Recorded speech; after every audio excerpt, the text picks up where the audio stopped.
tempatnya di dalam pikiran. Tujuan bukan utama, yang utama adalah prosesnya. Kita hidup mencari bahagia,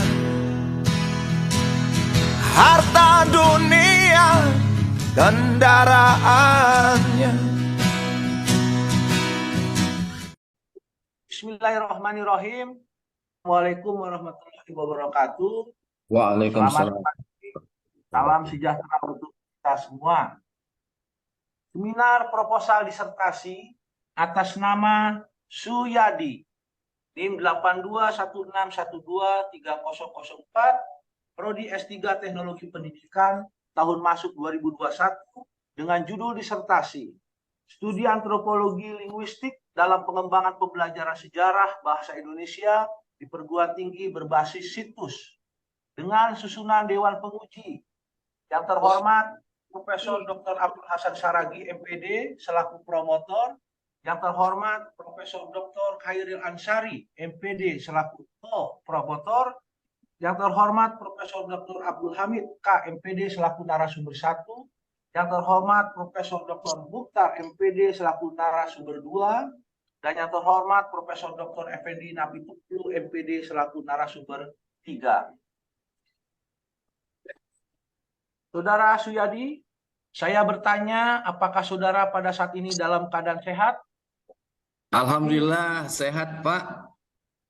Siap untuk melaksanakan jalannya seminar proposal disertasi? Siap. Dengan pernyataan saudara, maka seminar proposal disertasi pada hari ini, Senin 28 Agustus 2023, pada Prodi S3 Teknologi Pendidikan dibuka. Untuk selanjutnya, jalannya seminar proposal disertasi, kami serahkan sepenuhnya kepada yang terhormat Profesor Dr. Abdul Hamid K, MPD, selaku Ketua Prodi S3 Teknologi Pendidikan.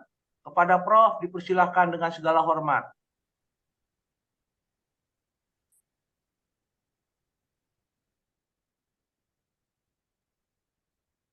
Baik, terima kasih Pak Asdar Satu sebagai pimpinan sidang. Dan ini saya mungkin Pak, saya akan lanjutkan dalam pelaksanaan ini. Mungkin kalau Prof Denny ada kegiatan lain nggak apa-apa Prof.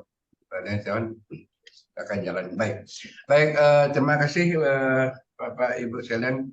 Saya hormati Pak Prof Khairil Ansari sebagai co-promotor, Prof Mukhtar dan Prof Effendi dan Prof Hasan ini belum masuk. Kita tunggu sebentar, tapi dalam hal ini sudah ada mewakili dari promotor dan dari narasumber.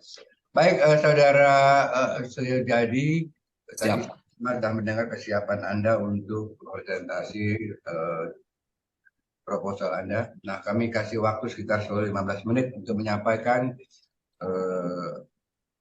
garis besar daripada Anda.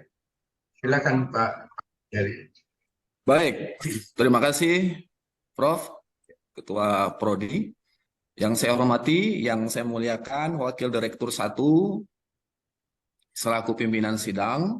Yang saya hormati Ketua Program Studi Teknologi Pendidikan S3 Pasca Sarjana Universitas Negeri Medan.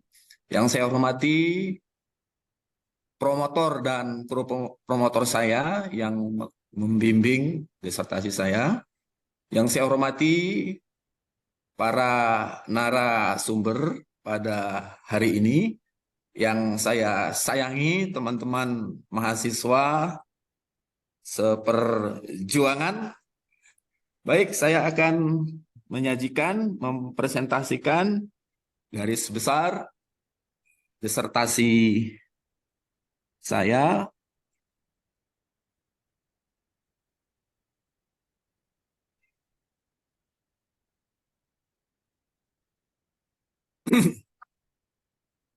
Iya, judul saya adalah Pengembangan Pembelajaran Sejarah Bahasa Indonesia berbasis situs di perguruan tinggi dengan promotor Profesor Dr. Abdul Hasan Saragi, MPD, dan co-promotor Profesor Dr. Khairil Ansari, MPD. Bermula dari bab 1, pendahuluan, 1, latar belakang. Bahasa Indonesia bagi bangsa Indonesia merupakan bahasa yang besar karena dipakai oleh sebagian besar rakyat Indonesia. Apalagi secara politis, kedudukan bahasa Indonesia sudah sangat kuat, yaitu sebagai bahasa nasional, bahasa resmi negara, dan pembentuk kepribadian bangsa. Bahasa Indonesia dan nasionalisme merupakan dua hal yang tidak dapat dipisahkan satu dengan yang lain. Ia merupakan bagian dari perjalanan sejarah bangsa Indonesia.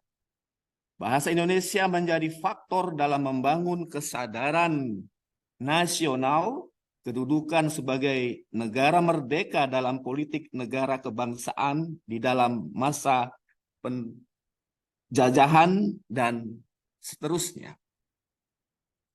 Mata kuliah Bahasa Indonesia merupakan pelajaran yang mengembangkan kemampuan mahasiswa dalam berbahasa Indonesia dengan baik dan benar.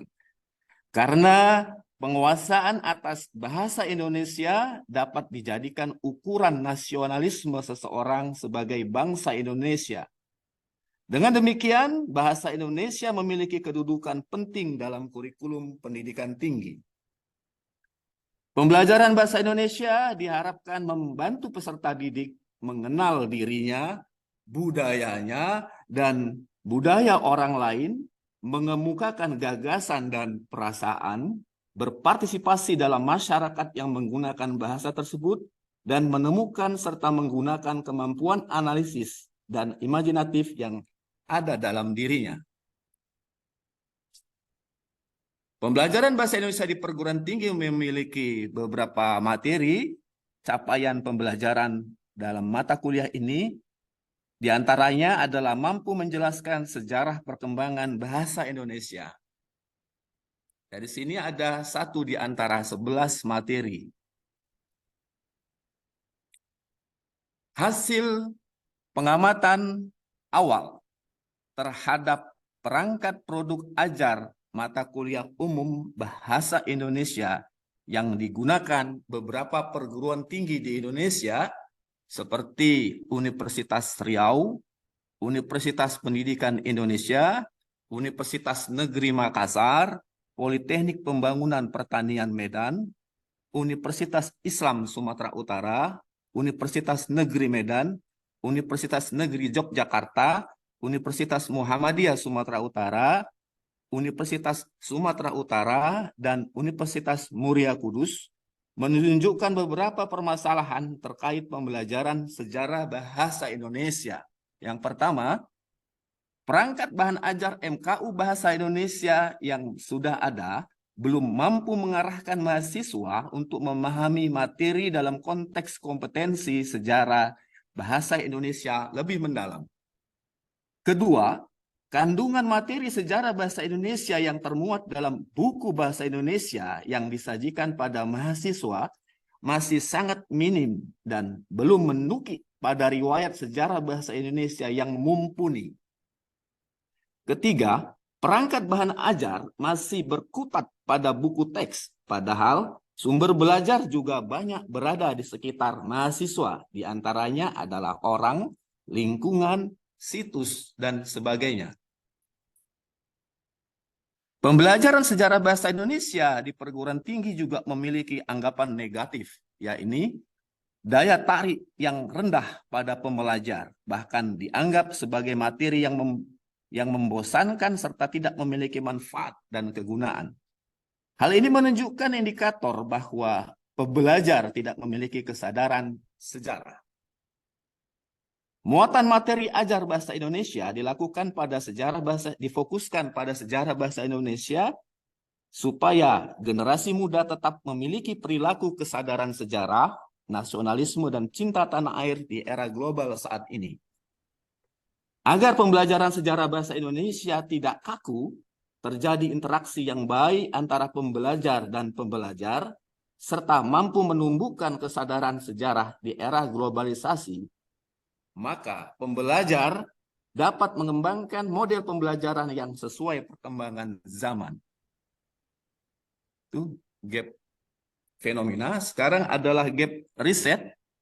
Ada beberapa riset tentang hal ini. Pertama dari Andrian dalam artikelnya, Bahasa Indonesia dalam Sejarah, Kebijakan, dan Kuasa, menyatakan bahwa bahasa Indonesia berkait paut dengan sejarah, kebijakan, dan kuasa. Pusposari dalam artikelnya, Kajian Linguistik Historis Komparatif dalam Sejarah Perkembangan Bahasa Indonesia, menyimpulkan bahwa bahasa Melayu melahirkan bahasa Indonesia yang tetap dipergunakan di seluruh kepulauan Indonesia sebagai bahasa pemersatu hingga kini. Kuntarto dalam artikelnya, Keefektifan model pembelajaran daring dalam perkuliahan bahasa Indonesia di perguruan tinggi, mengutarakan bahwa sejalan dengan kemajuan teknologi informasi dan komunikasi, kini pendekatan pembelajaran telah berubah ke arah pembelajaran abad pengetahuan. Interacting with Teenager in Classrooms yang ditulis Yun, Lee, dan Lee berisi pemikiran bahwa the difference is communicating methods between teachers who have learned to study in paper-based context and students you are more familiar with screen-based context can cause problems in classroom. Nah, di sini adalah bagaimana ketika para pembelajar akan menghadapi persoalan di kelas apabila menghadapi pembelajar atau mahasiswa yang sudah memahami teknologi. Juma dan Tasir dalam tulisan The Science and Development of Mobile Apps for Learning through G Animations mengatakan bahwasanya widespread use of mobile devices such as smartphone, iPad, and Android tablet were known as rapidly growing trends among students in higher educations. Nah, bahwasanya pada zaman sekarang ini mahasiswa sudah tidak asing lagi menggunakan alat-alat teknologi, menggunakan telepon seluler, berbasis telepon seluler seperti smartphone, iPad, dan Android. Selanjutnya Munawaroh dan Indah dalam artikelnya berjudul Pengembangan Media Pembelajaran Berbasis Situs Web untuk meningkatkan motivasi belajar pada materi, struktur, dan fungsi jaringan tumbuhan, menyatakan bahwa pandemi COVID-19 mengakibatkan terjadinya pergeseran dari pembelajaran tatap muka secara offline ke pembelajaran jarak jauh secara online, sehingga terjadi penurunan motivasi belajar peserta didik. Oleh karena itu diperlukan cara untuk meningkatkan motivasi belajar peserta didik. Salah satu yaitu menggunakan media pembelajaran berbasis situs web, karena banyak peserta didik sangat mahir menggunakan program di komputer ataupun telepon seluler. Gap fenomena dan gap teori riset tersebut mengindikasikan bahwa penanaman kesadaran sejarah dalam pendidikan formal dapat muncul pada para pembelajar jika terjadi pembelajaran yang bermakna di dalam mata ajar sejarah bahasa Indonesia. Gap teori, di sini saya kutipkan pendapat Ahmad dan kawan-kawan yang dikutip oleh Maslahah dan Rafia, bahwasanya formal education, pendidikan formal merupakan sebuah arena di mana pendidikan sejarah dan moral ini merupakan ekspektasi, membentuk motivasi stipulated in the curriculum. But in school as well as elsewhere, people also learn and even more informal educations. Kemudian ada pendapat Azib Rosidi yang mengatakan atau mengakui bahwa sastra tidak akan pernah ada tanpa bahasa. Sebelum sebuah bahasa diakui secara resmi, tentu saja bahasa itu sudah ada sebelumnya dan juga sudah dipergunakan oleh orang-orang. Tentang sejarah penggunaan bahasa, kita menggunakan teori teologis yang mengatakan bahwasanya manusia bisa berbahasa karena anugerah Tuhan yang pada awalnya diajarkan pada Adam, nenek moyang seluruh manusia. Pendapat ini biasanya dicarikan pembenarannya dari cerita yang ada di Bible atau Al-Quran mengenai kehidupan Adam di surga dan dialognya dengan Tuhan. Dalam buku Pak Komarudin Hidayat dan Son dalam bahasa jurnalistik. Kemudian teori konvensionalis antara manusia berbahasa merupakan bawaan alam sebagaimana kemampuan untuk melihat, mendengar, maupun berjalan. Itu teori naturalis. Kemudian teori konvensionalis mengatakan bahwa bahasa pada awalnya muncul sebagai produk sosial. Ia merupakan hasil konvensi sosial yang disepakati dan kemudian dilestarikan bersama-sama secara turun-temurun. Maka setiap masyarakat atau bangsa memiliki bahasa tersendiri dan bahkan bisa menciptakan bahasa yang baru. Berdasarkan gap fenomena, gap teori, dan gap riset itu, serta mengingat pentingnya mewujudkan sikap nasionalisme dalam pembelajaran bahasa Indonesia, khususnya materi sejarah bahasa Indonesia, tentu memerlukan pengembangan pembelajaran yang signifikan. Pengembangan pembelajaran menurut Pranowo dalam buku Teori Belajar Bahasa adalah suatu proses yang sistematis dalam mengidentifikasi, mengembangkan, mengevaluasi isi, dan strategi pembelajaran yang diarahkan untuk mencapai tujuan pembelajaran secara lebih efektif dan lebih efisien. Fokus penelitian atau identifikasi permasalahan. Kesatu, pengembangan pembelajaran sejarah bahasa Indonesia berbasis situs merupakan suatu kebutuhan.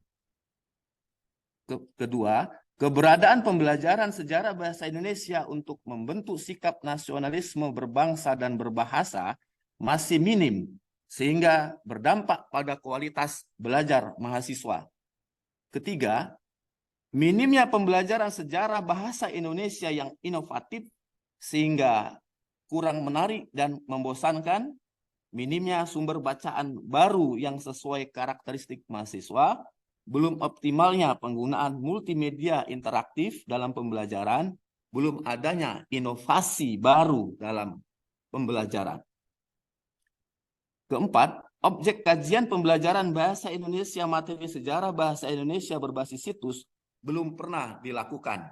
Ini merupakan novelty dan timelines. Yang kelima, situs diharapkan dapat dijadikan alternatif peningkatan efisiensi dan efektivitas proses dan hasil belajar mahasiswa dalam menunjang kemampuan dan sikap berbahasa Indonesia.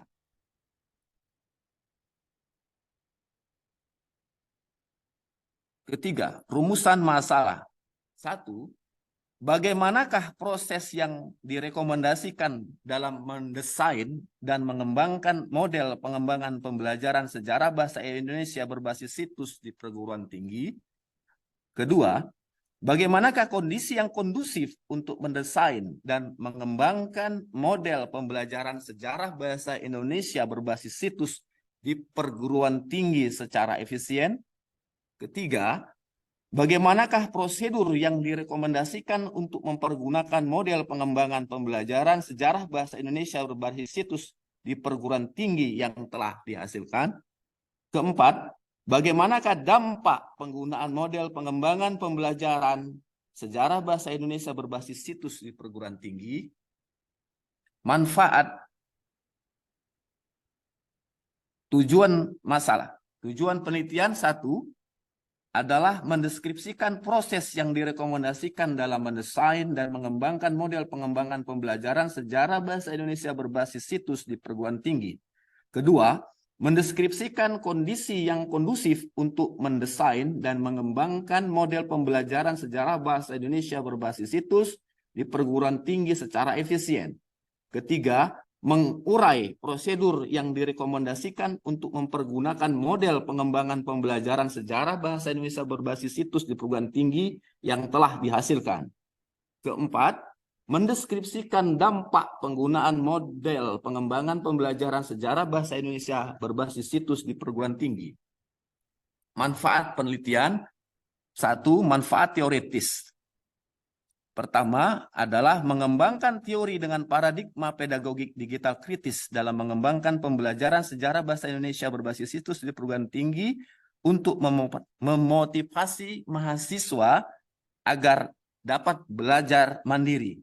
Kedua, menjadi acuan teoritis penelitian pengembangan, khususnya penelitian pengembangan sejarah bahasa Indonesia berbasis situs untuk memotivasi mahasiswa agar dapat memanfaatkan teknologi digital. Ketiga, menghasilkan penelitian baru sebagai bentuk tindak lanjut penelitian pengembangan pembelajaran sejarah bahasa Indonesia berbasis situs di perguruan tinggi. Manfaat praktis.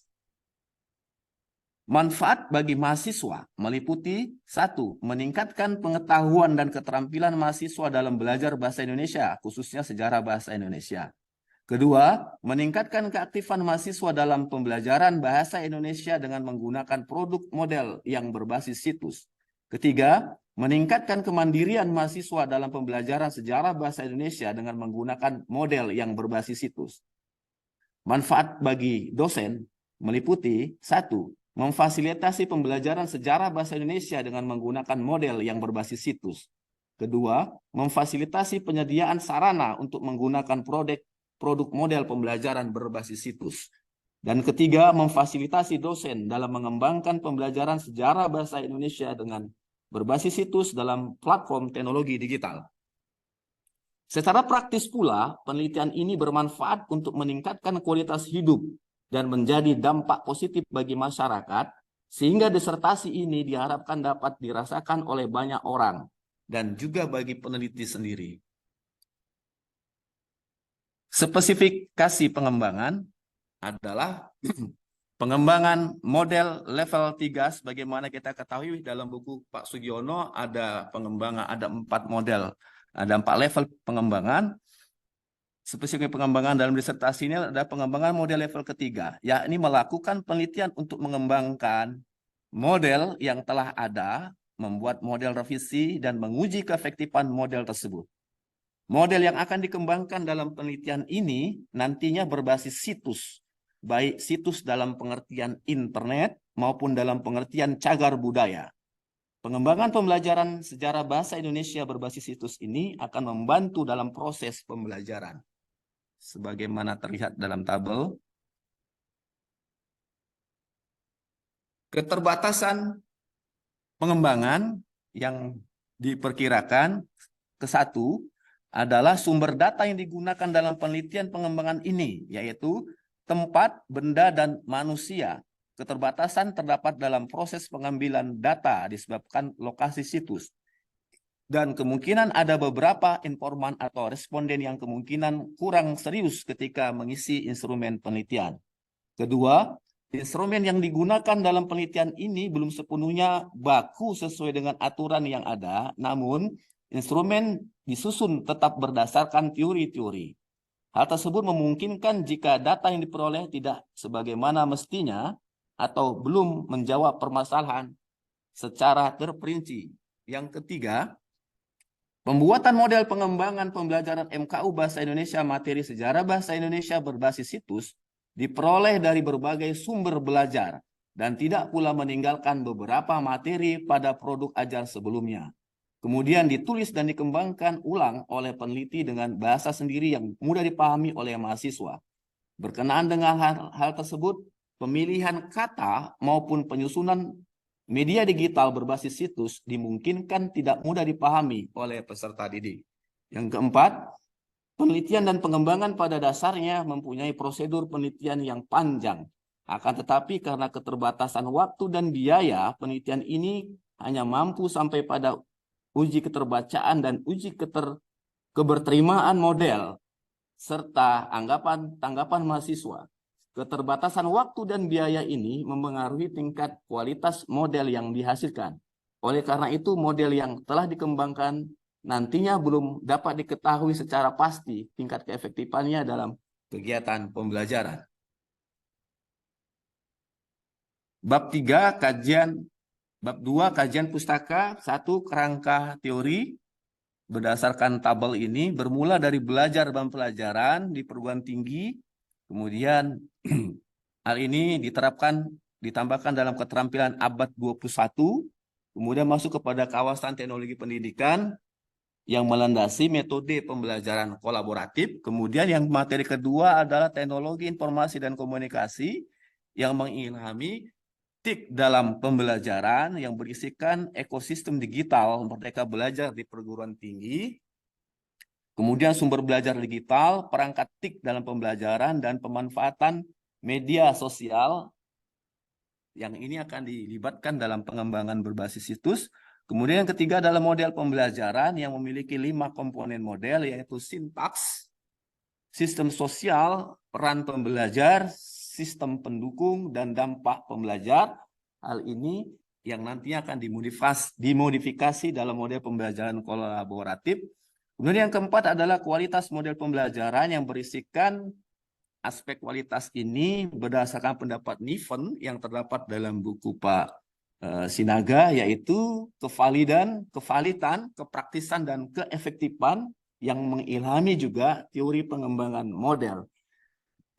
Dan hal ini yang melandasi dan diterapkan dalam pembelajaran model pembelajaran sejarah bahasa Indonesia berbasis situs.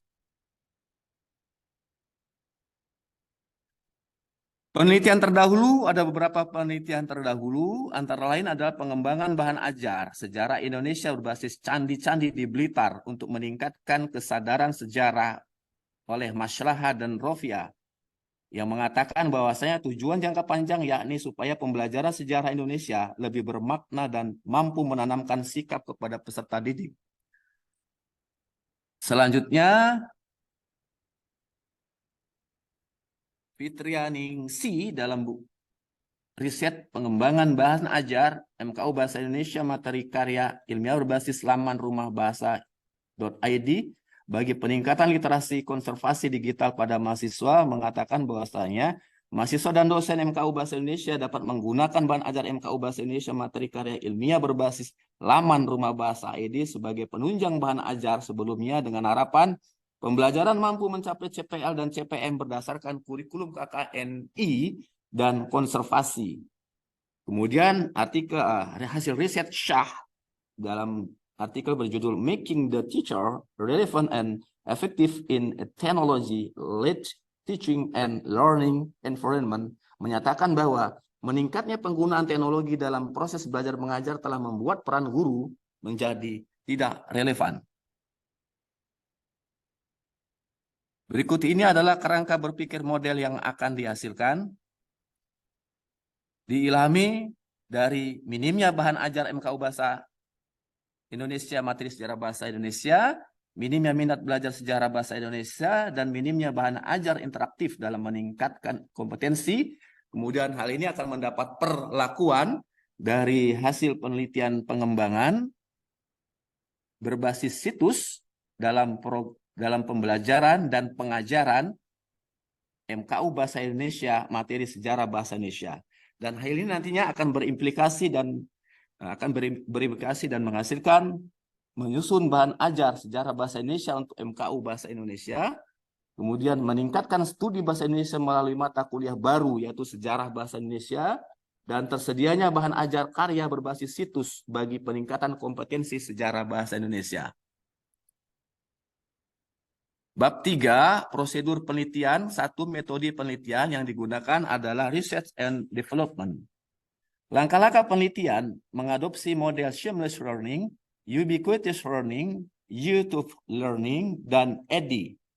Khusus EDI akan menekankan analisis, desain pengembangan, implementasi, dan evaluasi. Pengintegrasian model ini didasari atas pertimbangan bahwa model ini dikembangkan secara sistematis dan berpijak pada landasan teoritis desain pembelajaran. Model ini disusun secara terprogram dengan urutan-urutan kegiatan yang sistematis dalam upaya pemecahan masalah belajar yang berkaitan dengan sumber belajar sesuai dengan kebutuhan dan karakteristik pembelajar. Model seamless learning, ubiquitous learning, dan YouTube learning sesungguhnya merupakan pengembangan 3 model pembelajaran jarak jauh atau 3 models of distance learning sebagaimana dikembangkan Dick dan Carey, yaitu e-complex model, electoral model, dan e-complex model seperti terlihat pada tabel di sebelah. Ini dalam buku Dick and Carey tahun 2015. Sebagaimana tabel.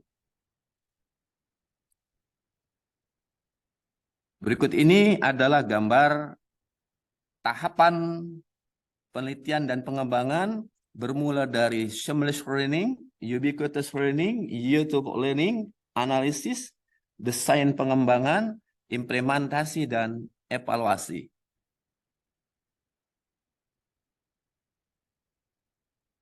Kedua tahap penelitian, tahap pertama, seamless learning. Partisipan diberi materi yang ada di telepon cerdas melalui aplikasi situs yang disediakan peneliti. Selanjutnya, partisipan diberikan angket atau survei melalui brain form dinamis. Hasil survei menjadi standar bagi pengukuran pertama, dampak pengguna produk, dan hasil pengujian lapangan. Tahap kedua, ubiquitous learning. Penelitian dimulai melalui prototipe media pembelajaran topik sejarah bahasa Indonesia dari peneliti. Setelah konferensi video, partisipan diberi kuesioner melalui brain form dinamis.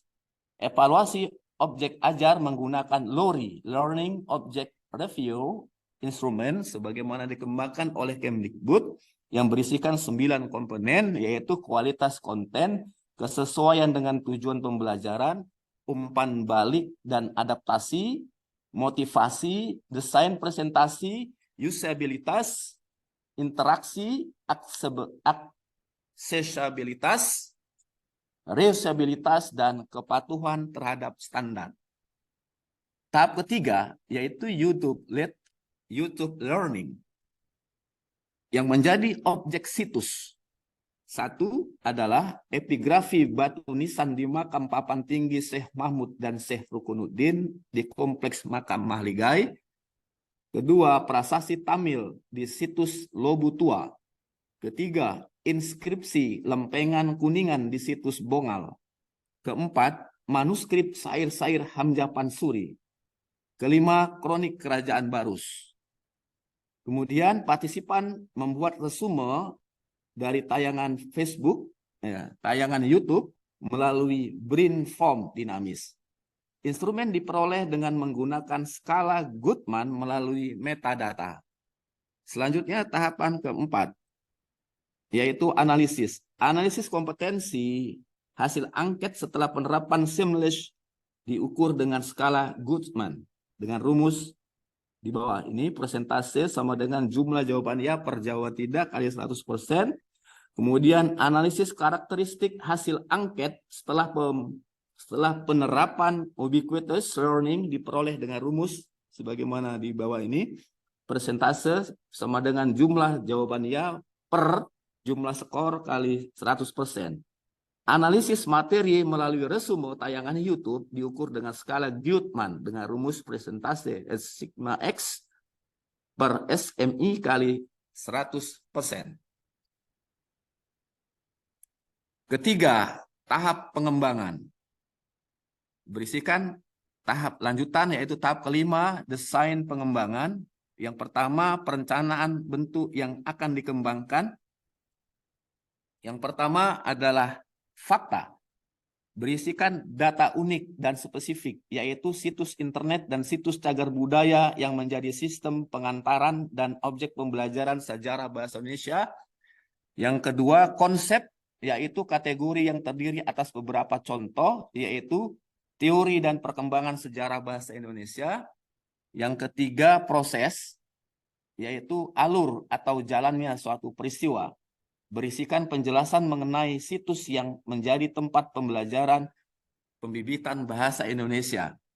Yang keempat adalah prosedur, yaitu pekerjaan yang harus dilakukan langkah demi langkah, yang berisikan langkah pengembangan pembelajaran berdasarkan situs. Dan yang kelima, prinsip, yaitu pekerjaan yang dilakukan dengan mengadaptasi panduan, yang berisikan membuat proyeksi analisis studi pedagogik digital dalam pengembangan pembelajaran sejarah bahasa Indonesia.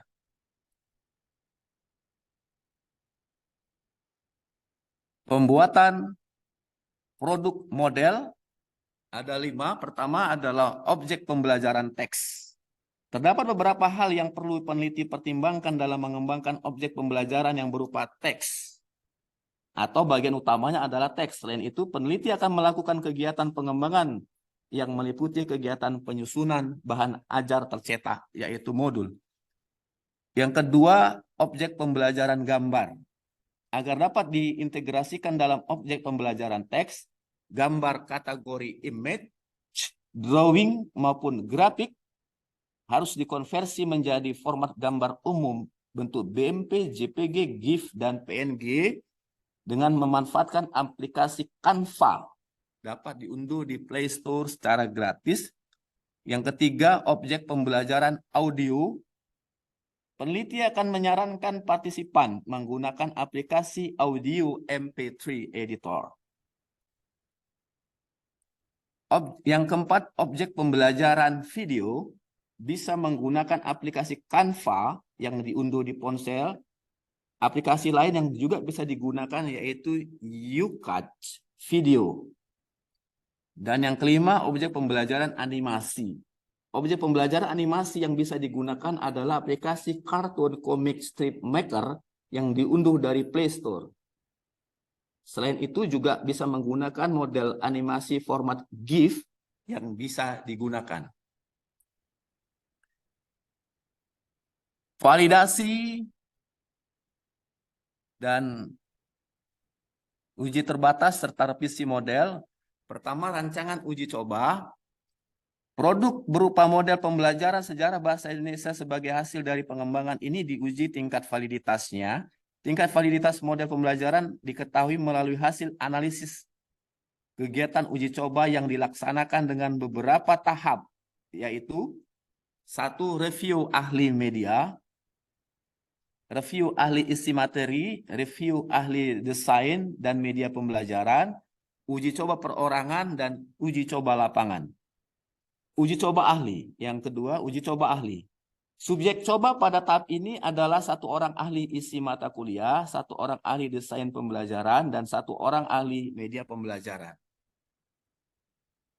Nah, bagannya sebagaimana di sebelah ini.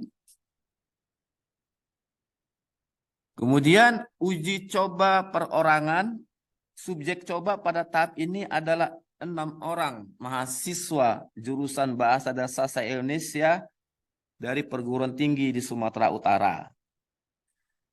Berhubung peneliti bukan merupakan dosen tetap, maka akan bermitra dengan anggota Asosiasi Dosen Bahasa dan Sastra Indonesia yang kebetulan peneliti merupakan anggota dan pengurus Adopsi Sumatera Utara, yang mahasiswa ini akan menjadi sebagai subjek coba. Kemudian uji coba lapangan. Pada tahap ini subjek coba terdiri atas 30 orang mahasiswa jurusan Bahasa dan Sastra Indonesia serta 1 orang dosen mata kuliah umum Bahasa Indonesia.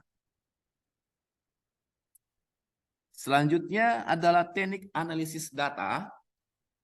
Teknik analisis deskriptif kualitatif digunakan untuk mengolah data hasil review ahli isi materi, ahli desain pembelajaran, dan ahli media pembelajaran, mahasiswa serta dosen MKU Bahasa Indonesia.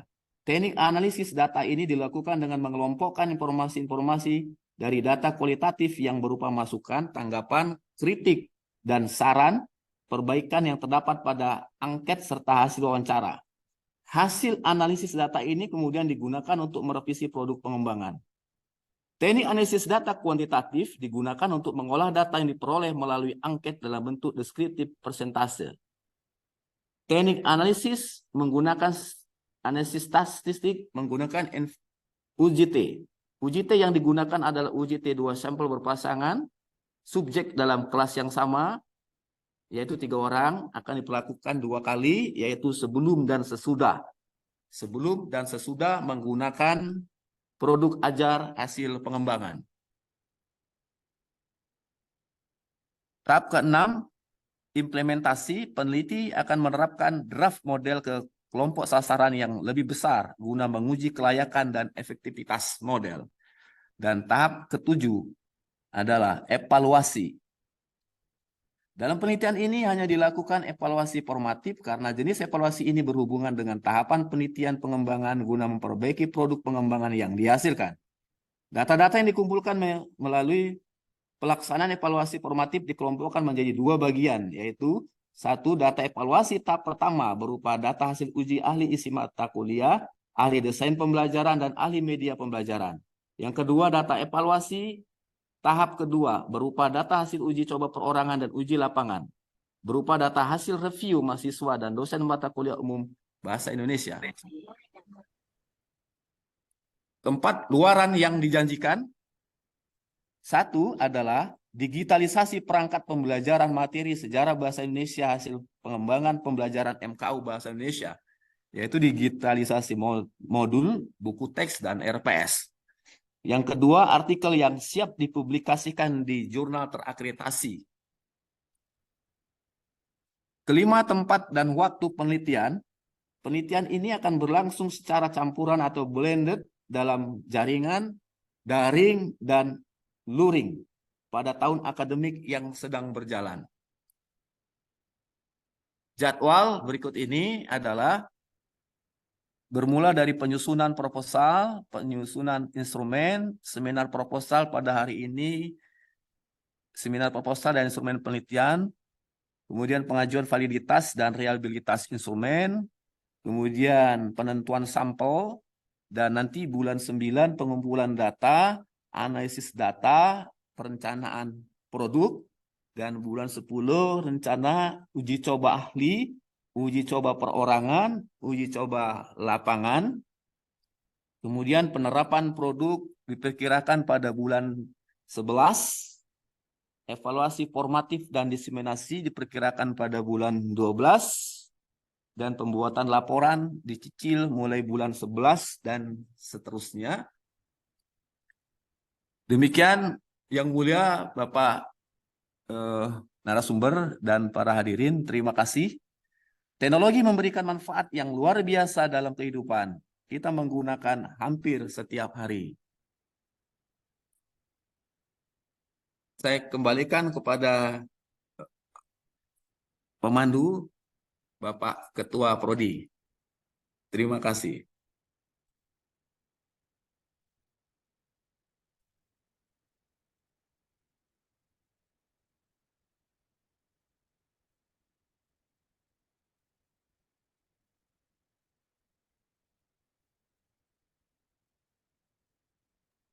Baik, terima kasih. Saya kira Prof. Hairil aja lah ya, yang sebagai apa aja? Moderator. Ya, Ya, Prof. Hairil. ya silakan. Prof. Ya. Sebenarnya tugas ketua prodi itu. Oh gitu. Iya, yang saya tahu begitu. Iya. Tadi saya serahkan. Baik. Kalau di ujian baru direktur. Saya juga narasumber juga. Narasumber juga. Ya. Baik, saya kira itu aja ya. Saya pikir Boy nggak masalah, saya juga ada masalah hal ini. Mungkin yang pertama saya minta Pak Mukhtar dulu lah. Prof. Mukhtar beri masukan Prof. Mukhtar untuk saudara Jihadi ini yang begitu disertasi proposal sudah semedang hasil ini, tebalnya luar biasa. Ya, silakan Prof. Mukhtar. Baik, terima kasih Pak Pamit. Sebetulnya saya yang kedua ya. Ini Pak Pendi juga sudah ada. Prof. Hairil. Ada lama nggak ketemu. Prof. Mukhtar, Iya, sehat. alhamdulillah. Kemudian Prof. Effendi, terutama ini khususnya Pak Suyadi ya. Ya, Prof. Pak Suyadi, yang pertama selamat dulu. Ya, yang pasti sudah memulai gitu kan. Ya, Prof. Walaupun ingat saya dulu yang dibahas-bahas enggak ini ya. Ya, Prof. Ya,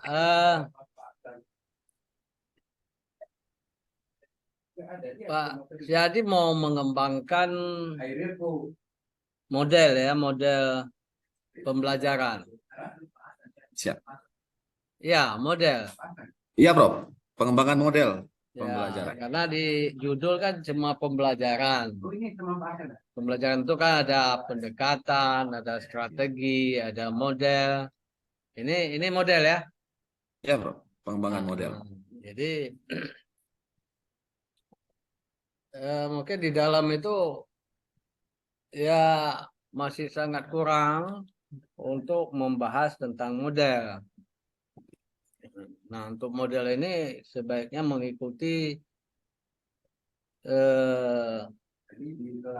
komponen model itu.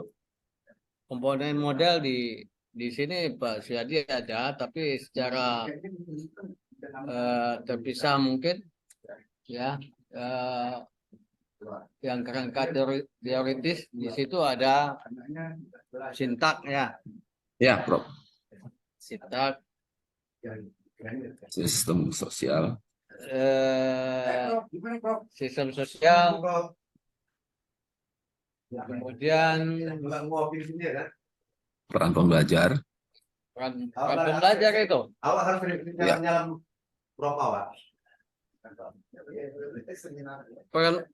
Peran pembelajar, Iya.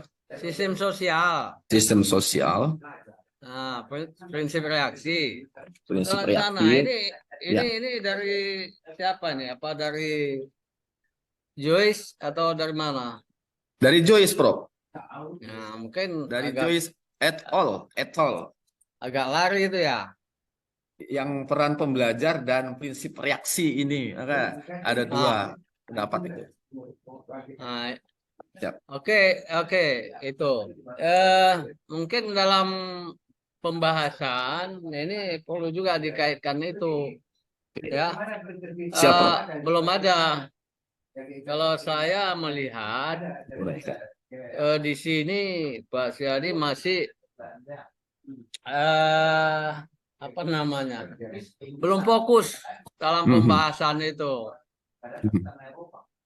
Jadi yang kemudian yang perlu dibedakan itu di sini ada pengembangan model apa model pengembangan, itu beda itu. Iya. Ya, ada pengembangan model, ada model pengembangan. Nah, pengembangan model itu yang mau dikembangkan. Nah, itu ya. Kemudian model pengembangan itu salah satunya model ADI misalnya. Itu namanya model pengembangan. Nah, di dalam yang terbalik-balik itu. Pak Syadi mau ceritakan tentang apa sekarang? Tentang model pengembangan model, tentunya pengembangan model pembelajaran ya. Ya. Pengembangan model pembelajaran. Nah, ini dipedomani ke komponen tadi, komponen model ya dari Joyce itu. Nah, untuk masing-masing itu perlu diuraikan satu-satu. Nah, kemudian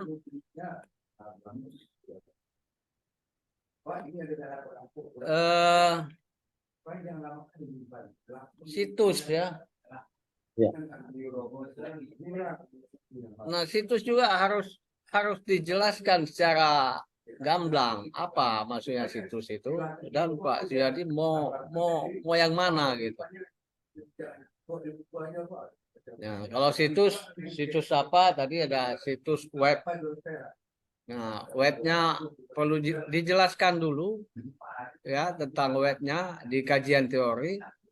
Nah, nanti mau diambil yang mau yang bagaimana. Nah, ini dua hal ini yang harus dikaji lebih dalam. Ya, siap. Ya, harus dikaji lebih dalam. Nah, kemudian mungkin kalau saran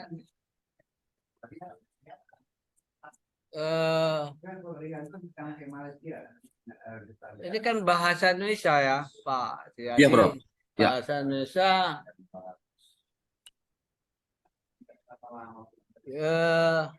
kenapa harus sejarahnya yang diambil bukan salah satu kompetensi misalnya, atau ya kompetensi yang ada di dalam bahasa itu. Kalau setahu saya kompetensi dalam bahasa itu yang utama ada empat ya. Ya, ada menulis, membaca, berbicara, dan menyimak. Mendengar. 4 keterampilan. 4 keterampilan namanya ya. Ya. Nah, kenapa tidak yang itu yang diambil salah satu? Nah, kenapa harus bahasa? Enggak, ini hanya pandangan orang di luar bahasa. Mungkin Pak Suhadi punya argumentasi tersendiri. Siap, Prof. Nah, silakan apanya. Ya, baik, Prof. Saya mengambil materi sejarah bahasa Indonesia ini, materi pertama dari 11 materi MKU Bahasa Indonesia, Prof. Jadi 11 materi itu semuanya bagian dari 4 keterampilan berbahasa, begitu, Prof. Jadi yang pertama itu adalah sejarah dan kedudukan bahasa Indonesia, itu yang kita amati, begitu.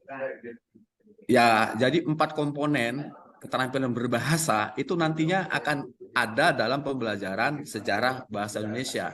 Jadi bagaimana menyimak nasionalisme, menyimak perkembangan terkini tentang situs-situs, kemudian dia nanti akan membaca literatur gitu, melalui desain teknologi digital. Nanti dia akan simak, dia akan baca melalui tayangan-tayangan yang ada di YouTube, kemudian di multimedia yang lain, kemudian sekaligus nanti dia akan menulis tuh, Prof. Nah, dari bahan itu semua, dari hasil simakan, hasil bacaan, itu nanti akan disimaknya, akan ditulisnya dalam bentuk karangan. Nah, karangan ini yang nanti akan diunggah juga, akan diunggah di situs gitu, akan mereka upload di situs yang dibuat, yang akan kita buat. Nanti mereka akan menuliskan hasil pengamatannya, dan mereka nanti akan ada tayangan YouTube, untuk berbicara tentang keberadaan sejarah bahasa Indonesia, apa yang mereka lihat, apa yang mereka dapati dari situs, bahan-bahan yang ada di YouTube, hasil resumenya ada, dan mereka akan menayangkan hasil temuan mereka. Jadi 4 keterampilan berbahasa ini tetap digunakan di dalam materi pembelajaran, semua materi pembelajaran MKU Bahasa Indonesia. Dalam hal ini adalah sejarah bahasa Indonesia, Prof. Terima kasih. Oke, itu ya saya katakan tadi. Kami melihat orang di luar bahasa, maksudnya ya. Nah, ini kan pengembangan. Siap. Artinya kan ada yang dikembangkan. Ya. Nah, apa kira-kira yang dikembangkan itu bagaimana? Bentuknya bagaimana? Ya, Prof. Terima kasih. Ini sesuai dengan judul adalah pengembangan model. Jadi ada beberapa modifikasi model itu, Prof. Pertama adalah model mungkin selama ini kita tidak menggunakan atau mungkin jarang menggunakan, ya, yang sebagaimana yang saya rencanakan gitu. Yang pertama adalah seamless learning. Ini pembelajaran berbasis ponsel cerdas, begitu. Kemudian ubiquitous learning, itu bisa bekerja anywhere, anytime. Jadi mereka bisa bekerja di mana saja. Kemudian YouTube based learning ini juga model pengembangan pembelajaran gitu. Dan kemudian ada model pengembangan pelajaran adalah model EDI. Nah, jadi keempat model ini menjadi elaborasi, ini menjadi pengembangan model. Yang keempat ini akan saya kembangkan. Jadi menjadi pengembangan model dari seamless, dari ubiquitous, dari YouTube based learning, dan EDI. Jadi ini tahapannya Prof. Itu yang akan saya gunakan dalam penelitian pengembangan ini, Prof. Saya belum melihat fokusnya lebih. Ya. Itu kan ada seamless, Ya. ada apa tadi? Ubiquitous learning. Apa tuh yang kedua itu? Ubiquitous learning, Prof. Ubiquitous dari Apa itu? bahasa Latin itu bekerja atau belajar dari mana saja dan dalam waktu kapan saja itu, Prof. Jadi bisa belajar anytime dan anywhere itu, Prof. Ini dari buku teori belajar Prof. Amit juga ini. Nah, dalam teori belajar anytime dan anywhere. Ya, tapi apa? Tapi cobalah nanti Siap, Prof. difokuskan gimana. Itu nanti tidak lepas dari komponen itu ya. Ya, Prof. Tetap basisnya adalah situs dengan teknologi digital. Terus ini Prof. Effendi sudah ada di sini ya. Tapi sedikit dulu. Ini rumusan masalah. Ya, Prof. Rumusan masalah.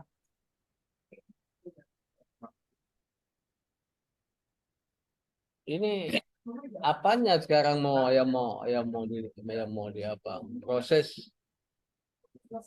Coba ya. Tadi kan Ya. ada Pak Suyadi juga ada mengutip di sini, tapi mengutip lepas lah. Ya. Kualitas, ya, kualitas pengembangan model itu yang perlu diukur itu efektif, ya, valid, efektif dan Praktis. praktis. Tapi di rumusan masalah ini saya nggak melihat itu.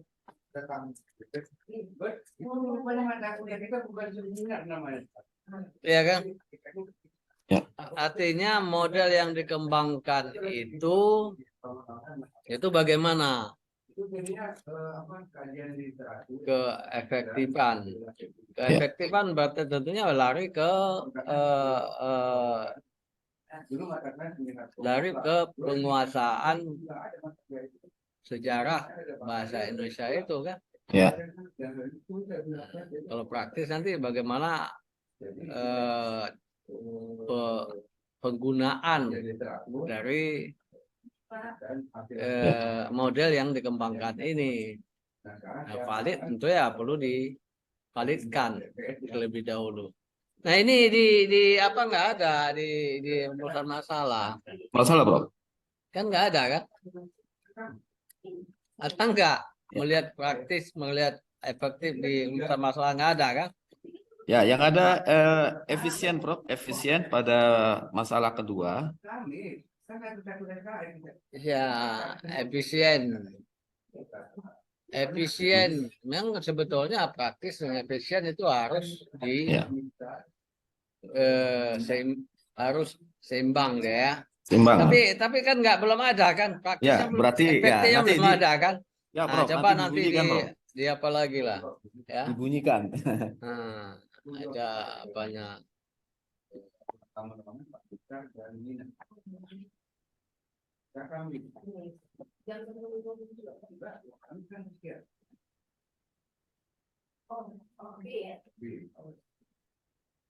Saya kira itu ya dari saya, Pak Suyadi. Ke siapa nih? Ke Prof. Amit lagi. Siap, terima kasih, Prof. Ada Pak Fendi sudah ada.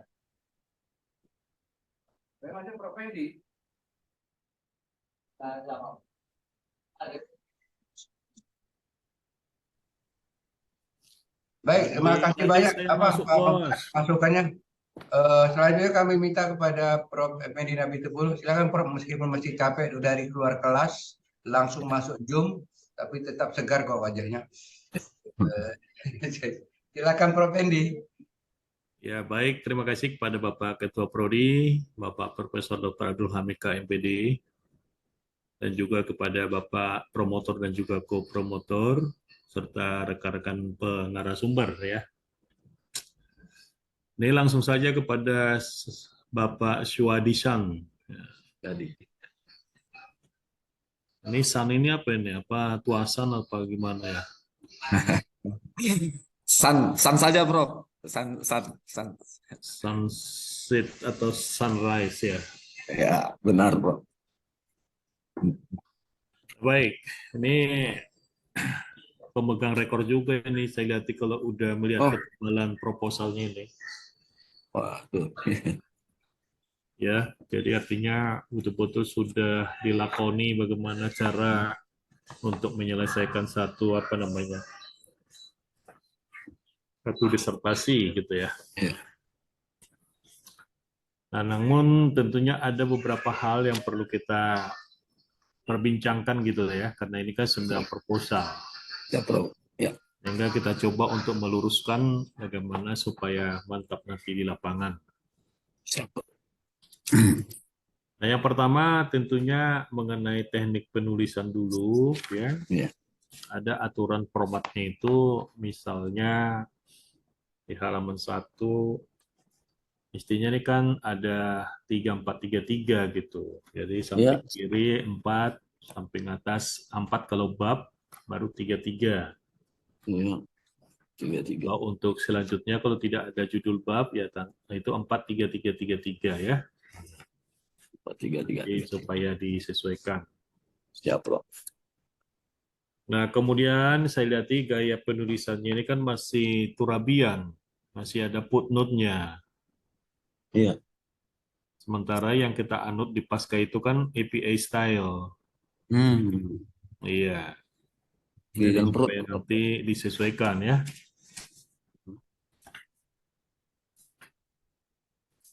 Nah, kemudian di dalam penulisan daftar pustaka itu jarak antara judul buku dengan judul buku yang lain atau penulis yang satu dengan penulis yang lain itu ada jarak BD-nya itu 6 gitu ya. Jadi ada sela sedikit antara buku yang satu dengan buku yang lainnya ya. Ya, mohon nanti disempurnakan Pak ya. Siap, Bro. Baik, terima kasih. Selanjutnya kita mau masuk ke permasalahan di sini. Ini kan ada rumusan masalahnya yang lebih banyak daripada identifikasi masalah gitu ya. Makanya aku agak bingung ini, identifikasinya 5, rumusan masalahnya 5. Maunya identifikasi masalah itu kan mungkin ada 10 atau 20 yang teridentifikasi. Sehingga baru kita batasi masalahnya. Baru di pembatasan masalah tentunya kita sudah mengarah kemana nanti tujuan penelitian kita ini gitu ya. Jadi nanti sebelum dirumuskan dibatasi dulu ya. Ya. Oh, gitu. Oke. Mungkin juga rumusan masalahnya nanti ini juga bisa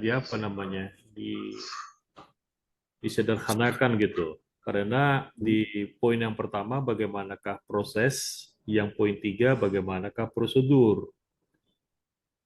Jadi saya melihat ini ada kesamaan proses dengan prosedur itu kalau ya disatukan saja gitu Pak ya.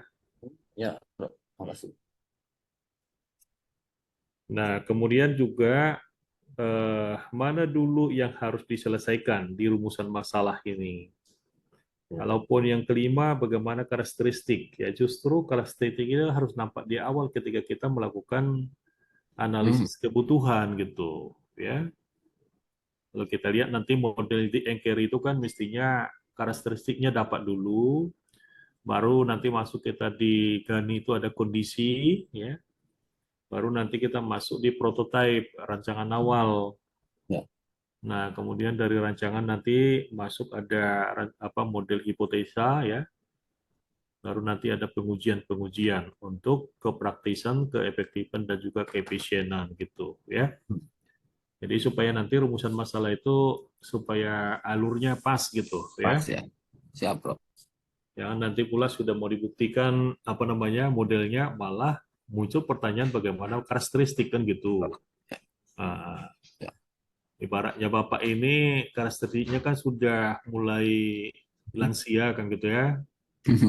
Nah, kalau lansia, kalau saya kasih misalnya untuk menggigit apa namanya tulang apa mungkin juga nggak bisa kan gitu ya. Jadi nggak mungkin saya mendesain makanan yang apa namanya yang keras-keras sama yang ada tulangnya yang sulit untuk digigit sama yang lansia kan gitu ya. Siap. Jadi mestinya karakteristiknya dulu gitu maksudnya. Karakteristik. Nah, itu nanti disesuaikan aja tujuan dan juga manfaatnya Pak ya. Siap, Bro.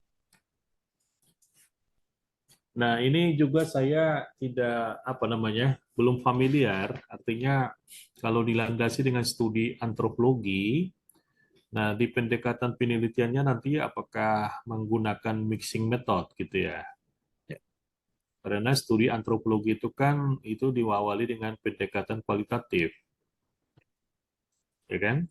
Siap. Ya. Artinya di pendekatan kualitatifnya apa yang sebenarnya yang dihasilkan di sana. Kalau dari R&D, ya tentunya kita kan sudah tahu yang kita dapatkan nanti dari analisis awal itu, seperti yang tadi ada karakteristik yang kita dapatkan, kemudian kondisi, dan juga komponen-komponen yang tentunya dibutuhkan untuk pengembangan model itu. Ya. Nah, ini juga ada fakta-fakta yang menjelaskan, karena kita kan kalau di dalam pendekatan studi antropologi, itu kan digunakan dengan apa namanya nih Pak Hamid lupa saya ya artinya ada fakta ada bukti dan juga ada saksi gitulah triangulasi data gitu loh. Triangulasi. Nah, jadi artinya ketika Anda membuktikan karakteristiknya seperti itu ini buktinya bahwa model pembelajaran nanti akan diberlakukan kepada mahasiswa yang seperti apa. Nah kondisinya ya melihat kondisi yang ada ini fasilitasnya begini, ya kan? Ini bukti-buktinya harus ada kalau studi antropologi kan gitu. Ya. Dan juga bagaimana historinya gitu. Ya, di awal seperti apa dan akhirnya nanti bagaimana. Jadi artinya dari pendekatan kualitatif yang seperti itu sudah muncul model-model yang sebelumnya gitu. Ya. Ya. Nah, itu harus jelas nanti alurnya, Pak. Siap, Ya. Bro. Alur. Nah, kalau di kajian saya pikir sudah mantap kali nih, udah banyak sekali kan gitu. Hanya saja masukan kita jangan menggunakan apa namanya itu, menggunakan referensi dari KBBI ya. Itu rendah sekali untuk ukuran S3, bukan tak bisa tapi untuk D3 atau S1 masih gunakan KBBI lah, ya kan? Siap. Tapi kalau untuk doktoral itu sepertinya karena di KBBI itu semua ada kan gitu. Jadi masa kita menggunakan itu. Nah, kemudian saya ada ini agak sedikit apa namanya di halaman 65. Ya, Bisa dibuka halaman 65 ya. Ada di situ kawasan teknologi pendidikan karena itu merupakan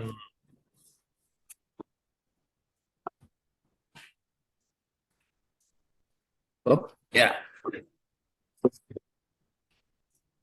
itu kan yang di tengah bukan kawasan bidang garapan, tapi itu di tengahnya itu teori ke praktek, Pak ya. Ya. Teori ke praktek gitu loh ya. Oh, gitu ya. Yang di tengah ya, Prof ya.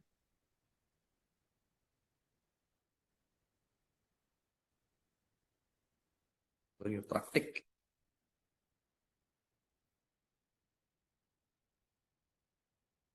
Teori dan praktik. Siap.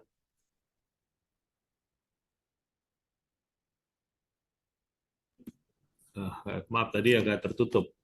Itu halaman 65 ya. Jadi Ya, artinya Prof. ada teori dan ke praktek itu bukan kawasan bidang garapan. Bukan kawasan, ya judul ya. Jadi judul saja ya. Oke. Ini sudah ada gagasan-gagasan. Nah, saya artinya gini, Pak Syuwadi ya. Kan Anda mengkaji ada berbagai model-model gitu ya. Iya, Prof. Nah, misalnya ada model apa namanya ini? Peruntukan model ini untuk mengembangkan apa gitu loh. Jadi artinya jelas tujuannya dan kita adaptasi atau kita kaji dia untuk menghasilkan apa gitu. Ya. Jadi misalnya ibarat membuat menu, ya kan? Itu kan harus tahu takaran kalau ada cabai untuk apanya, kalau ada garamnya untuk apanya, sehingga ketika dipadu dia nanti menjadi satu menu yang luar biasa gitu, ya. Nah, jadi artinya kalau misalnya kita menggunakan YouTube nanti keperuntukannya pas waktu apa itu digunakan YouTube itu. Ya. Kalau Bapak nanti menggunakan misalnya yang apa namanya ini, yang ubiquitous learning-nya itu nanti untuk apa? Atau mungkin juga yang seamless learning-nya mau kemana gitu, ya. Jadi artinya untuk memproduk apa, ya itu harus ada landasan yang seperti itu. Jadi ini saya lihat masih artinya dikaji begitu, akhirnya mau jadi apa gitu loh, ya. Itu harus jelas. Siap. Nah, kemudian di halaman 115 ya. Ini sumbernya saya lihat ini belum ada apa gimana ini ya? Ini kan konsep ini artinya ada model yang dipinjam, akan tetapi kutipan atau mungkin juga sumbernya ini belum ada saya lihat ya. Mohon nanti disiapkan ya. Siap, Prof. Ya. Antar. Ya. Nah, kemudian ada kata ini agak sedikit apa juga supaya ada konsep yang sama gitu ya. Pembelajaran dan juga pembelajaran. Nah, ini pembelajaran dengan pembelajaran mana yang benar nih? Aku juga agak ragu nih. Ya. Ya, Prof. Kemarin kami sudah tersepakati dengan Prof. Potor, kita menggunakan pembelajaran karena kata pembelajaran itu masih belum begitu akrab di telinga antara pembelajaran. Memang kita pembelajaran itu maknanya itu sama dengan pembelajaran, hanya itu kata-kata baru diambil dari antara instruksional dan learning begitu, antara pembelajaran dan pembelajaran. Jadi supaya tidak menimbulkan bias, nanti saya kontrol F kan di disertasi, di kontrol F kan pembelajaran menjadi pembelajaran supaya tidak ambigu gitu, Bro. Iya, memang agak sedikit ambigu karena di dalam peristilahan juga kita itu masih belum pasti gitu ya. Kalau misalnya interaksional teknologi ya, teknologi pembelajaran. Tapi ketika kita masuk di konsep-konsep model, Ya. lebih banyak di sana menggunakan learning models kan gitu ya. Misalnya problem based learning kan gitu ya, bukan problem based interaksional, bukan gitu ya. Jadi mungkin ada penggunaan pada saat mana gitu ya. Ya. Nah, jadi ada interaksional sama learning itu hampir itu dekat ya, tapi mungkin juga maknanya berbeda ya. Nah, justru sebenarnya orang bahasa Indonesia yang bisa menjelaskan itu sama kita, karena kita kan usernya kita pengguna ya. Nah, kemudian di dalam hal metodologi ya, saya mendengar tadi untuk uji coba apa namanya kelompok kecil atau perorangan 6 orang gitu ya. Ya, uji coba, Bro. Nah, biasanya kalau untuk apa namanya pemberi informasi itu kan mestinya ganjil gitu ya. Oh. Jadi kalau sama nanti yang berat dengan yang tidak berat itu, jadi gimana itu kesimpulannya kan itu ya. Betul. Menurut yang tiga iya, menurut yang tiga lagi tidak. Apa kesimpulannya gitu. Jadi repot untuk mengambil kesimpulan kalau misalnya dia genap ya. Ya upayakanlah apakah 7 apa 9 gitu ya.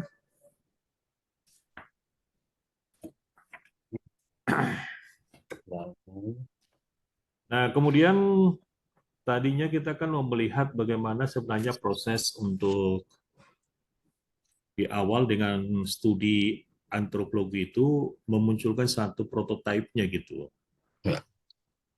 Ya, jadi desain awal itu belum ada saya lihat untuk bisa nanti dikembangkan menjadi model pembelajaran untuk sejarah ini gitu loh. Jadi artinya saya tadi berharap banyak supaya dari studi antropologinya ada model pembelajaran sejarah sebelumnya gitu. Jadi kan merupakan histori yang bisa dijelaskan bahwa sebelumnya beginilah model pembelajaran sejarah bahasa Indonesia itu gitu. Itu kan dengan pendekatan studi antropologi kan bisa itu Pak Syadi ya. Nah, baru dari model yang ada, barulah Bapak nanti menambah atau mengurangi atau mungkin juga ada yang diadaptasi sehingga muncul model pembelajaran sejarah bahasa Indonesia baru. Di mana diinovasi dari model yang ada. Ya kan? Kalau tahapan-tahapan untuk pembuktian apakah dia efektif, efisien dan praktis, saya pikir sudah oke lah ini apanya konsepnya ya. Hanya itu aja yang kurang itu tadi saya lihat di Pak Syadi ya. Maksudnya di proposal itu sudah muncul model apa namanya pembelajaran sejarah bahasa Indonesia sebelumnya. Nah ibaratnya Pak Syadi kan sebelumnya rambutnya masih seperti ini, ya kan? Setelah sekarang ada pengembangan, ada perubahan, maka dibentuk yang jadi seperti itu kan gitu ya kan? Nah, jadi ada before dan juga ada afternya gitu. Itu aja barangkali dari saya, saran-saran aja lebih banyak ya, karena saya lihat ini memang sudah duduk, hanya saja produk yang dihasilkan itu supaya lebih tegas gitu ya. Baik, terima kasih Bapak Ketua Prodi, saya kembali kepada Bapak. Siap, terima kasih Prof. Ya, sama-sama. Baik, terima kasih Prof. Fendi atas masukan-masukannya untuk benar. Baik, ini mungkin saya yang terakhir ya. Saya yang terakhir. Tadi apa sih produknya sesungguhnya yang mau dihasilkan dari apa nih disertasinya Pak Syudi? Ya, pengembangan model ini nanti Prof, produk atau outputnya nanti adalah digitalisasi ya, digitalisasi modul, kemudian buku teks dan RPS gitu Prof. Ya. Nah ini yang saya lebih cenderungnya melihat itu. Jadi ini ke modelnya atau pengembangan bahan ajar sejarah melalui basis situs. Jadi saya itu lebih mengembangkan bahan ajar atau bukan model pembelajaran. Nanti cerita model pembelajaran ada cintanya, sirkulasi. Coba nanti pertimbangkan pengembangan bahan ajar aja. Mau melihat sana kalau itu produknya. Jadi pengembangan bahan ajar sejarah bahasa Indonesia berbasis situs bahan ajarnya. Jadi jelas kita melihat ini bukan ke model pembelajaran, ke modelnya itu kita nanti akan melahirkan model. Dari model itu ada sintaks, sintaksi, ada sosial sampai secara. Jadi itu dua hal dibedakan, mengembangkan bahan ajar atau mengembangkan model ya, dari cerita model. Jadi kalau di dalam saya lihat model tapi di judul nggak ada modelnya kan, pengembangan model.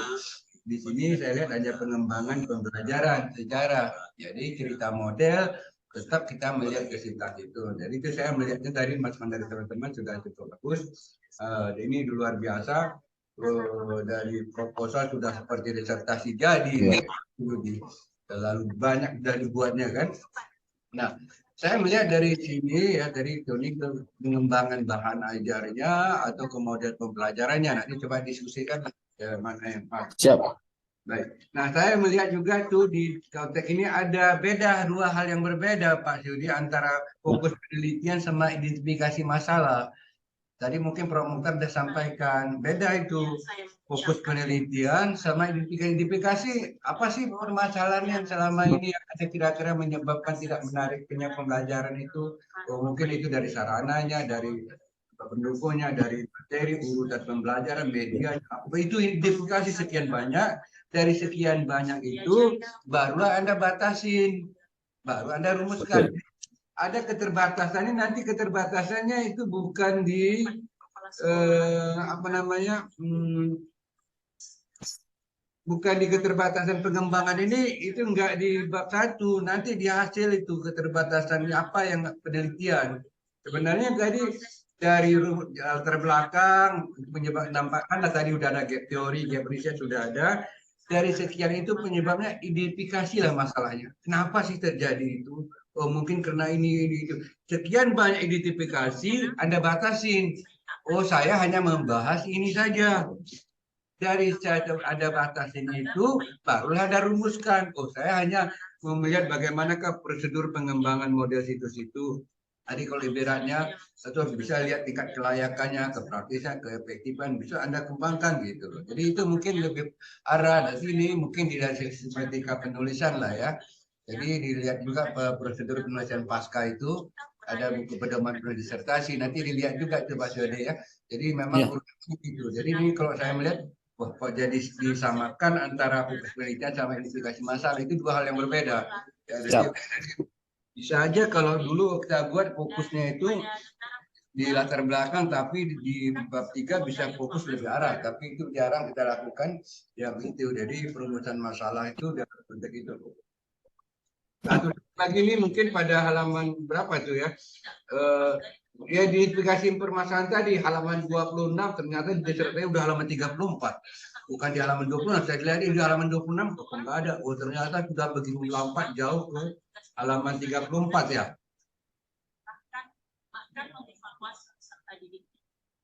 Ya Pak Jody kan? Ya, 34 fokus penelitian ya. Ya, tapi di daftar isi kan masih halaman 20. Oh, daftar isi ya, Prof. Daftar isinya yang masih belum disempurnakan ya, siap. Identifikasi masalah aja lah, nggak usah difokus dulu. Karena sudah rumus masalah tuh udah fokusnya di situ kalau Anda mau fokuskan lagi. Jadi dari bahasanya itu tadi latar belakang, identifikasi. Identifikasi. Saya kira rumusan masalah Bapak ini masuk identifikasi masalah itu. Tanyakan aja kenapa sarana semua, baru dirumuskan masalahnya apa gitu dari sekian. Kan banyak kali penyebabnya pembelajaran bahasa itu tidak menarik, itu identifikasi lah apa-apa saja. Ada itu baru Anda batasin, baru Anda rumuskan masalahnya. Ya, jadi itu mungkin dari dalam konteks itu. Ya. Oke, dari kajian teori mungkin itu sudah dikembangkan juga ya untuk masalah materi. Itu dari hakikatnya penelitian pengembangan hakikat ke materi apanya bahasa itu Anda belum kembangkan lagi, perlu juga dimasukkan kalau mau melihat hasil nanti. Ya, jadi hakikat bahasa Indonesia itu apa, itu masuk di mana, apa berbasis situs itu ya, perlu dimasukkan. Jadi ada bahan kajiannya, jadi cerita tentang situs lah di situ. Salah satu kajian di teorinya. Ya, di bab 2-nya itu dari prosedur penelitian ini sudah bisa kita lihat dari beberapa pada ahli hal itu di dalam suatu pelaksanaannya. Itu mungkin ya. Dan satu lagi mungkin itu kayak latar apa riwayat hidupmu yang jangan di depan lah, di belakang dibuat. Siap, Prof. Bukan pula riwayat hidup dibuat di depan, Prof ya. Dibuat di belakang kalau orang mau melihat nanti ya. Jadi itu tadi Pak ya, jadi coba perbaiki identifikasi masalahnya, tambah rumusan masalah, penelitian dari kajian teori sudah kita melihat. Jadi ini tadi kalau Bapak mau lihat saya halaman 147 lantas pengembangan model pembelajaran berbasis situs. Kalau di sini ada model, di judulnya kalau nggak ada. Dan maka tadi itu pertimbangkan pengembangan model pembelajaran sejarah berbasis situs, itu boleh, atau ada pengembangan model, Bro. Boleh model, boleh juga Anda mengembangkan bahan pembelajaran sejarah itu berbasis situs, silakan aja. Mau ke modelnya, pembelajarannya atau ke bahannya, itu dua hal yang berbeda. Karena kan nanti kalau saya lihat di Dick and Carey itu ada habis dari analisis kebutuhan, analisis analis karakteristik tujuan itu baru strategi, baru pengembangan pengembangan strategi pembelajarannya, apakah bahannya, medianya atau apa. Jadi lebih fokus. Jadi ini banyak yang Pak dimasukkan tapi belum fokus model. Ya, saya kira itu mungkin dari saya mungkin sampai dari panggilan komputer sudah cukup banyak ya. Baik, saya kira itu mungkin apa yang bisa saya berikan masukan apa-apa saya kembalikan. Makanya tadi Per Hairil karena saya narasumber mereka prodi, jadi moderatornya kembalilah ke Prof Hairil. Siap, terima kasih Prof. Mana posisi Prof Hasan dihubungi nggak bisa nyambung. Nah, baik. Pak Amit, Prof Amit. Ya, harusnya Prof Hasan tadi ini. Promotor. Baik. Nah, sekarang saya nih ya. Dengar ya, tadi. Dengar Prof. Baik, terima kasih ya. Pertama, bagi yang terhormat Ketua Prodi sekaligus juga itu Prof Abdul Hamid, para sejawat saya, Prof Muka, Prof Penyakit 10 ya. Prof Hasan, saya tidak tahu ini, saya tidak ada kontak juga. Dan juga yang rekan-rekan ya, bersama S3 yang hadir di sini, serta yang saya banggakan saudara Tiadusan. San ini biasanya panggilan Jepang, karena kesan, pernah kerja dengan orang Jepang, dia. Baik. Halo Bos. San ini nama orang tuanya. Baik. Nah, menarik tadi ya beberapa hal. Saya akan membuat konfirmasi penegasan ya, saudara Tiadusan. Ya. Pertama, ya memang yang tebal kali ini tadi tidak bisa diperkecil. Ini seorang jurnalis berbeda dia mengungkapkan ekspresi ya, seorang akademisi. Nah, jadi yang pertama kita sudah tahu ya, langsung pada sasaran. Nah, pertama dari topik saya tadi menyambut balik ini model. Jadi, karena sudah kita sepakat di S3 itu, kalau S2 tadi itu bahan ajar ya, media ya, strategi, pendekatan, ya, evaluasi. Jadi kalau juga ya adalah memang itu apanya tingkatannya tinggi ya. Juga KKNI juga seperti itu ya. Nah, menemukan model baru. Jadi model pembelajaran yang mana yang Anda akan hal yang baru tadi dari rangkaian yang tadi dikritik, model apa tadi banyak itu. Anda nanti akan menghasilkan. Kemarin dari buat yang model sudah disangka, boleh itu belum dites, kan? Nah nanti kalau Anda menghasilkan model baru, boleh nama Anda abadikan, ya kan? Nah tapi harus lihat dulu. Nah menarik tadi saya Prof Mukarradi menunjukkan itu KTP-an itu ya. Nah, jadi Anda sudah harus buang dulu sebagai antropolog ya. Nah, jadi kita masuk TP. TP ini sudah jelas apa ya? Baku ya. Sudah ya kan? Jelas apa kajian-kajiannya ya. Nah, sudah masuk yang dari posisi tadi memanfaatkan situs ya. Nah, untuk model pembelajaran sejarah dan sejarah.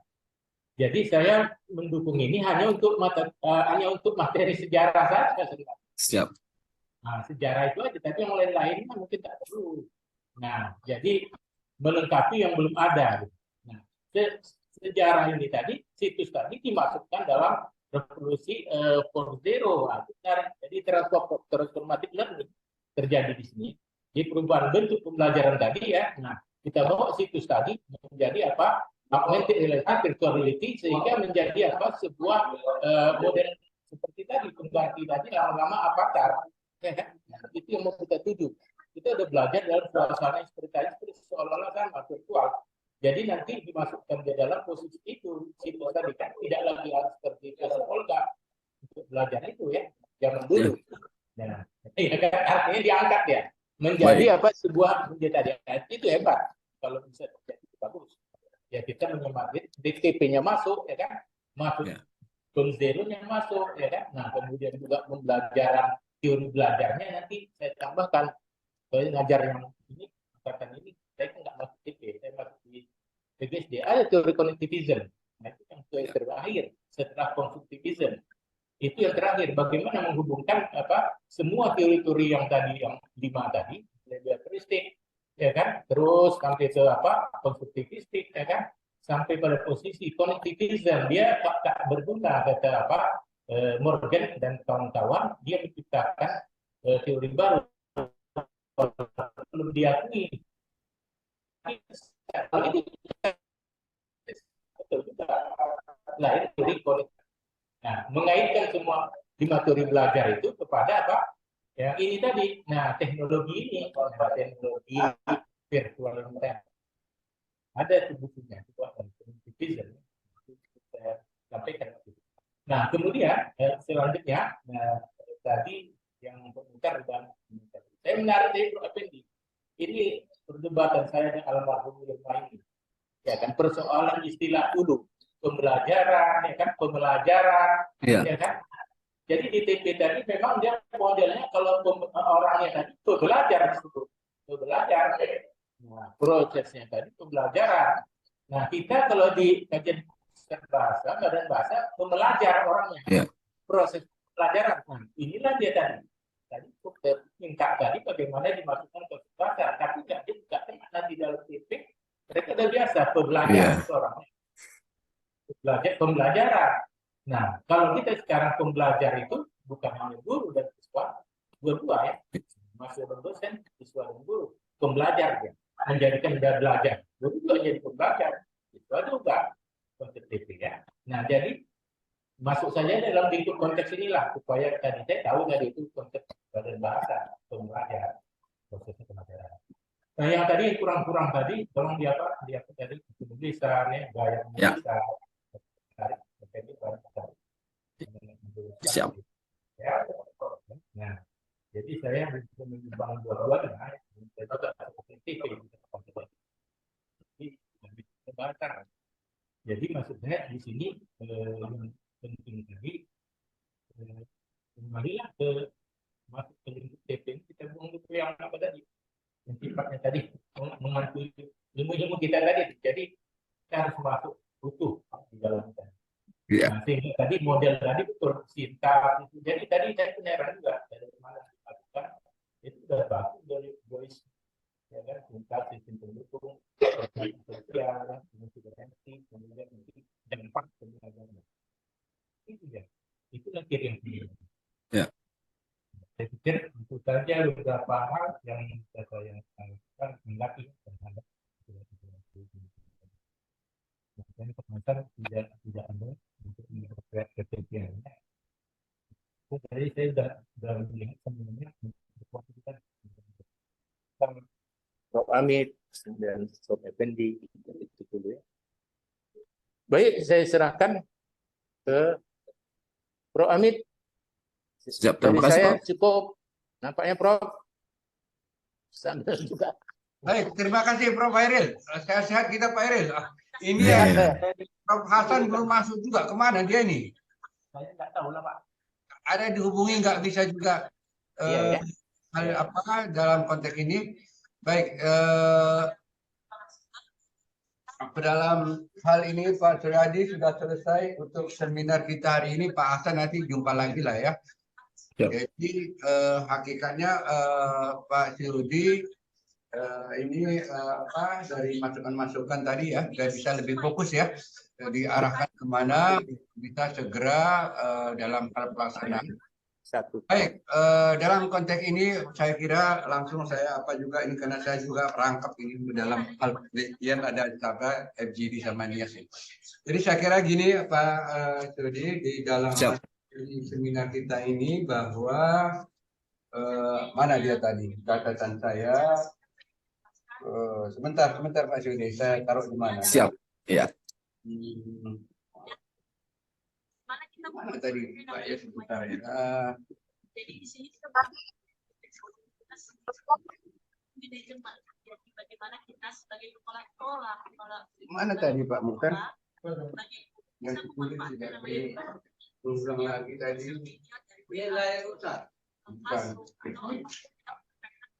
Ya, baik Pak Sudiri. Jadi dari hasil yang kita laksanakan pada hari ini bahwa saudara kita bisa menggunakan seperti proses belajar mengajar dalam WA. Jadi kalau misalnya perlu perbaikan sebelum penelitian ya dari hari ini. Perlu perbaikan itu di saudara. Tidak perlu lagi mengulang seminar, sudah diantarkan dalam konteks ini Anda dikatakan luluslah untuk seminar proposal ini, tapi dalam pelaksanaan masih perlu perbaikan sebelum dilakukan. Baik, saya kira itu Bapak dan Ibu, nanti Pak Hasan jumpain ya, maksudnya. Terima kasih. atas kita hari ini sudah berseminar, dan mudah-mudahan ini jadi motivasi juga untuk teman-teman. Kenapa studi nggak pertama dalam kelas ini kan? Dalam konteks ini, jadi saya kira itu ya dalam ini. Tapi jangan tidur lagi, perlu dikerjakan lanjut perbaikan masukan-masukan tadi. Siap. Sehingga bisa langsung ke lapangan. Saya kira gitu. Siap. Terima kasih, Prof. Terima kasih Bapak dan Ibu. Dalam konteks ini selesailah seminar kita pada hari ini. Terima kasih. Alhamdulillah. Mungkin saya tutup dengan mengucapkan alhamdulillah kegiatan seminar atas nama Alhamdulillah ya Rob. dengan resmi. Terima kasih semuanya. Kata sudah. Oke. Sebentar ada yang Iya, aku di sini. Ya, baik. Baik, begitu Pak Codi ya, Galip ya. Siap. Seminar lagi. Siap. Terima kasih, Prof. Baik ya. Narasumber semuanya. Tetap sehat kita.